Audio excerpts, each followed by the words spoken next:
Yes, ma'am.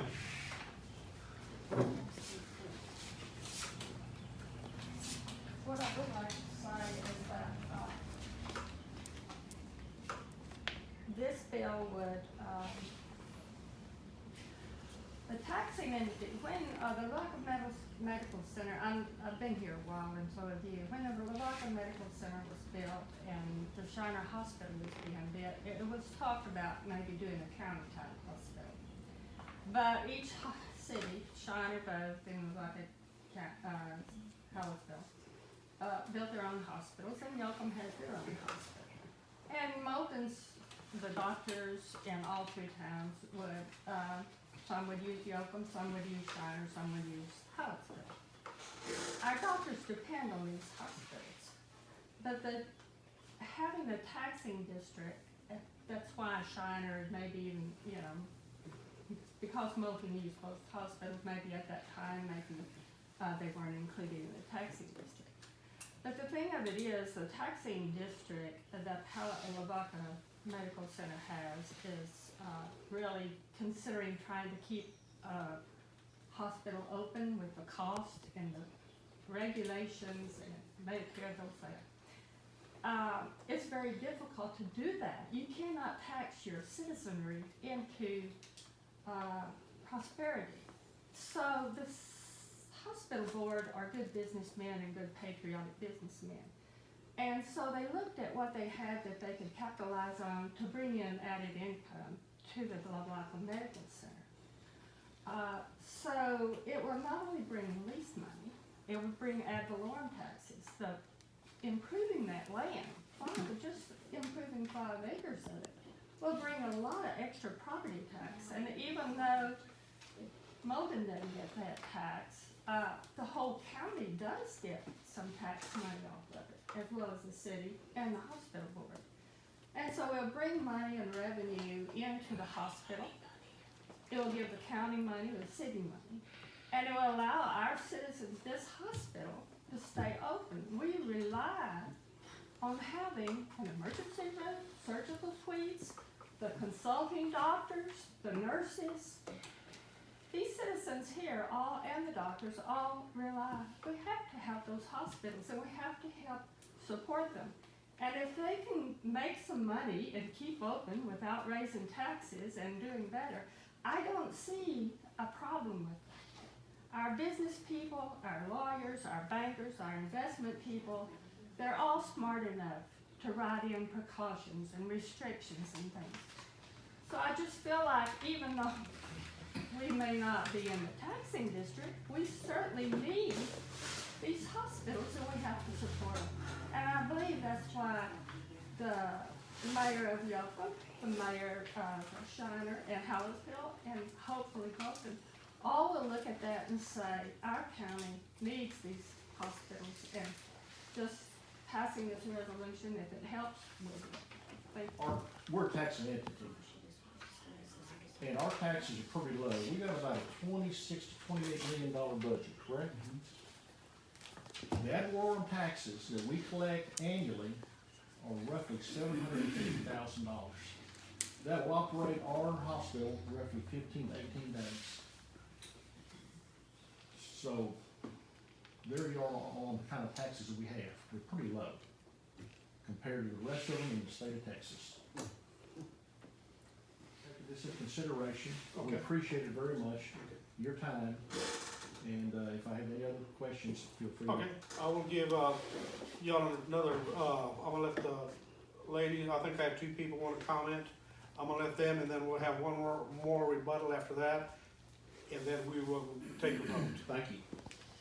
Me? Yes, ma'am. Okay. So number one, with regard to the open meetings, yes, it is true we've had open meetings. But I have attended many of those meetings, and I have sat back because their room is a little bit like y'all's, except the chairs kind of sit in a U shape around it. And I have raised my hand and I have asked to be recognized. And of course it is up to the chair's option whether you do recognize it because of Robert's Rules of Order. I have been to Mr. Fenner's office personally to ask him if I could get an item on the agenda, and the answer is no. In fact, in the last meeting this last Monday night, Mr. Finner would not allow the one board member who was not in support of this project to actually want to get on the agenda to talk about this project. And his response, you can check it out on YouTube, and his response was get in open public comments.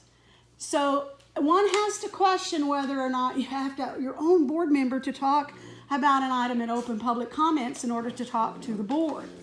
The other thing I would say is that, yes, it is true. I've seen the consolidated annual financial report by the hospital district, and yes, it is true. Their budget is around $28 million, and yes, they do collect ad valorem taxes. I think for this tax year, 2019, it'll be almost $800,000. So they're making money. You had $28 million, they're making money. So the idea that it's tax, I don't think is probably what y'all are saying.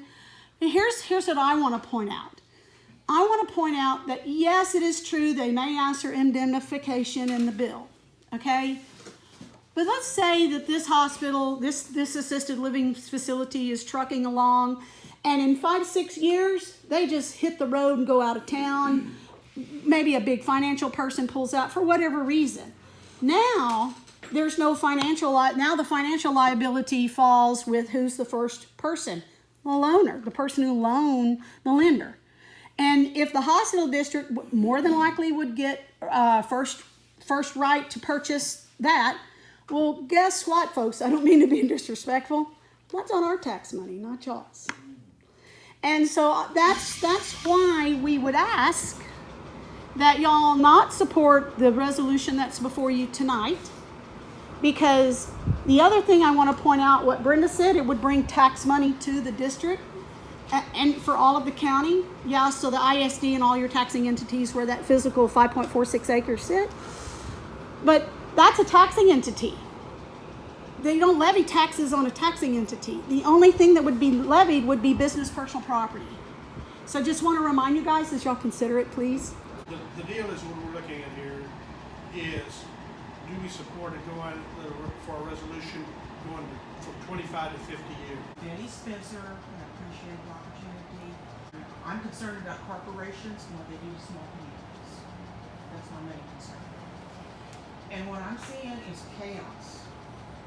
I'm seeing Mr. Finner saying things and people saying, no, that's not true. Like he said, that Jan Mullins voted for this. I don't think she was there when she voted. But we can't get the truth in. If that is the truth, maybe it's not. I don't know. Maybe this is a good thing. Maybe it's not. But do we have to rush into this? Do we have to change the state law? There's a reason why they have a 25-year lease. I don't know. I'm not a lawyer. I don't know. But it's intimidating to come into a hospital board meeting and see a law officer.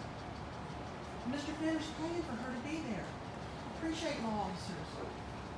I appreciate her, but man, and people being turned away, the public being turned away. Let's have a public meeting. Let's get this straight.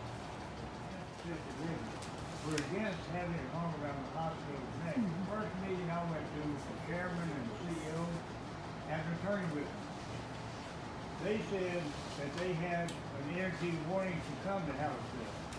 And we paid $4,200 for a feasibility study. Normally a company wanting to come pays that, not our taxpayer. Somebody told the chairman, said, what if they get in there and say 2 years and go bankrupt? He said, I don't care. So that's a liability you run into. If they go bankrupt, if they lose, then when they get institution, the bank will have to get somebody else. It may be something people don't want in the back account. So there's 25 acres to sell north of Hallettsville. If the assisted living really wanted to come to Hallettsville, they could buy their own land. It wouldn't be hung around the hospital. Thank you, Mr. Minutes back on everything I said tonight. Period. I've got that letter sets out everything correctly, what we're asking. I want to stay within the 4 quarters of the letter, we're good. Good consideration. And were there any other comments in regard to what they, Anybody else have any comments? articles? I'll address anything. I don't want to get in the weeds, I can address everything right there, but I know Okay, comments well- of essence. Okay, we have been discussing this now, we've heard both sides here. Now we go ahead and, council, do you have any other questions? If not, do I hear a motion? Councilman Bauer, did you? Do we have to make a resolution tonight? Can we discuss this a little bit more? We've got a meeting coming up in 2 weeks. We got a regular meeting coming up in 2 weeks. I really like to discuss this with some other people before we go ahead and do this. Because there's some doubts in my mind, which way to go. Changing the state law from 25 years to 50 years. 25 years is bad enough for somebody, some people, because I'm not gonna be here 25 years, I don't think. 50 years, I know. 50 years is a long, long time. And 50 years is what the bankers, they would have this guarantee for 50 years. Bankers will get money off of that facility for 50 years. What did you say, Walter, Mr. Hunter? Mr. Henry, You you said- I didn't hear you, sir. You said that they would take 25 years to pay for the project, and then the 25 years would be the profit on a 50-year. I would assume that the note would be probably 30 years. And Okay, you've got to give an entity some time to recoup their money, to make money back on it. They don't want to do the note and then turn around and give up the property. Yeah. You've got to give them, and furthermore, the ground leases, most ground leases, and when we started this project, most ground leases are 99 years. Most of them are. If I'm not mistaken, the gallery in Houston, Texas, it's on a 99-year ground lease. And we started out at 99 years, and our board members decided we wanted to do 50 years. And if I'm wrong, but I think Jan knows, Jan did not like the 99 years, so we went to a 50. so we went to the. And she's, leases are all like that. Can we put this on for 2 weeks? This will be the study. That's gonna be your decision. We would like to get it as soon as you can. However, we'll come sit down with you and hold audience with you privately and show you anything you need to see. My board members or myself and our administrator, and answer anything you so desire. Here's the deal too. We are sitting here with just 3 council members. We have 5. Yes, sir. And, hopefully next weekend we'll have one more. Right, I mean, 2 weeks from now at the regular meeting. we'll have two, yeah, we'll have the vote. Just because, you know, one of our councilmen has moved from here, so we're down to 4. And Mayor Pro Tem had other plans that pre-arrangements, they were out of town. Here, Mr. Wagner, do you I'd like to make a motion that we postpone any table to next meeting? yeah, postpone this till next meeting to put it on the agenda again. I'd like to discuss this or talk about it a little bit more and get more items. And as far, there might be some more questions from the Mayor Pro Tem. And actually, after May 4th, after the election, we'll have another council member. And I'd like to have everybody on board with this. I understand. Just 3 of us make the decision. I understand, and I'll respect that request. Once we that we postpone this Table to next Monday. to next Tuesday night. Okay, Next regular meeting. next regular meeting. Yeah, good. All right, I have a motion on the floor by Mr. Wagner that we table this item until the next regular meeting. Do I have a second? I'll second it. Second by Councilman Ramirez. Is there any other discussion? You had some comment? I was just going to say that the legislature, these bills have to be scheduled pretty quickly, or the end of the session happens and they're not considered on the legislative floor. So it would need to be fairly soon. On the floor by Mr. Wagner that we table. Have a second by Councilman Ramirez. All in favor signify by saying aye. Aye. Opposed, same sign. You, no? Okay. Have 2 councilmen voting for, 1 nay. Motion passes.